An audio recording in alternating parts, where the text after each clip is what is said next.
Vice ganda. Kim Chu pinaringgan si Sian Lim sa It's Showtime. Kim Chu pinagluto pa ng steak bago hiwalayan. Naging makahulugan muli ang mga banat ni Vice ganda sa kamakailang episode ng It's Showtime matapos tila muli nitong paringgan ang ex-boyfriend ni Kim Chu na si Sian Lim. Sa latest episode ng It's Showtime, nagbigay ng mga saloobin ang mga It's Showtime host na kinabibilangan nina Vice ganda, Kim Chu, Jong Hilario at Vong Navarro patungkol sa pagtanggap ng pasalubong ng kanilang contestant na lalaki habang ito ay makikipaghiwalay na ito sa babae.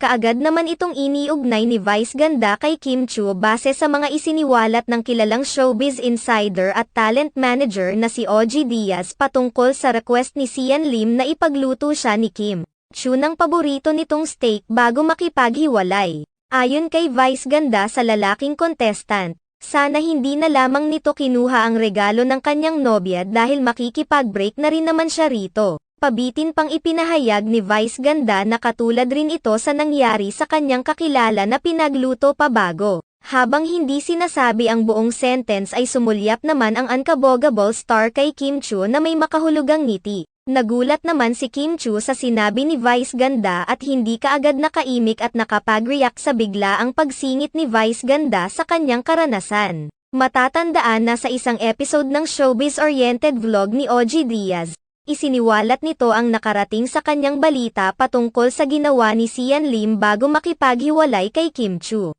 Ayon kay OG Diaz, sinabi sa kanya ng isa sa kanyang mga pinagkakatiwalaang source na bago hiniwalayan ni Sian Lim si Kim Chu ay nag-request muna ang kapuso actor na ipagluto siya ni Kim Chu ng paboritong steak. Habang kumakain ng steak ay dito na sinabi ni Sian Lim na tinatapos na niya ang kanilang relasyon sa loob ng mahigit isang dekada. Hindi naman ito kinukumpirma ni OG Diaz at bukas rin umano siya sa reaksyon at paglilinaw ng dalawang kampo patungkol sa katotohanan ng nasabing issue.